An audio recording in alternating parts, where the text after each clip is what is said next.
Hi, today's Fret Tips is dedicated to all you organizing neat freaks out there. And the topic of the day is lists you ought to keep. Apart from your guitar bucket lists, looking at you dumb lambs, there's a few lists you should be keeping, no matter how tidy or messy of a person you are. It will help you in the long run. List number 1 is your general gear list. Create and keep a list of your gear, including serial numbers. It will come in handy if it gets stolen and you need to provide the police or insurance agency with relevant information. In that case, it's also helpful when you're posting it on the internet so other people online may help out. However, it's also great to keep track of exact specifications of your gear or modification to your gear.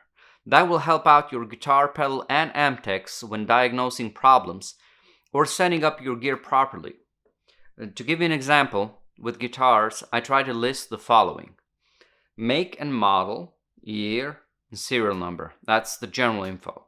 Then come the details I like to know in case the guitar needs to be repaired or I want it modified. And that is pickups, type of nut, fret size, pot values, neck profile, and type of finish. That kind of info really helps if you're taking your guitar to a tech or repair guy who isn't familiar with that particular brand, type, or model. With amps, I stick to a more basic list: make and model, year, serial number, tubes, type and number, speaker, and any mods I've done to the amp or had done to the amp. With pedals, it's a very basic list of make, model, and serial numbers. Okay, on to the second list, your settings list.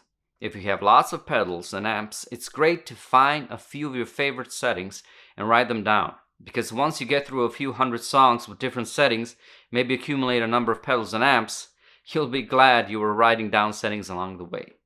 You might want to check out one of my earlier Fret Tips episodes on how to write down pedal and amp settings. And finally, number 3, your gigging checklist.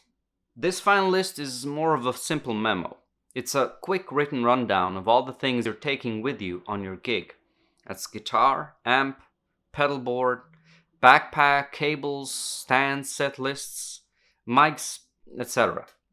Now, writing it down and checking it off as you load them into the car before the gig, and once again as you load back into the car after the gig, will make your first gigs a much less stressful experience, as it's less likely you'll be leaving stuff behind at home or on stage. Eventually, when you get the hang of it, you'll memorize the list and do it all in your head. But every now and then, when I have 2 or 3 full setups with my guitar, saxophone, or keyboard rigs, I still like to write everything down just in case. So, there you have it. These are the lists you ought to keep, as they will help you out and keep your headaches to a minimum. For more quick and helpful tips, hit that subscribe button. And if you like and want more cool tips, click that like and stay tuned. See you next time on Fret Tips.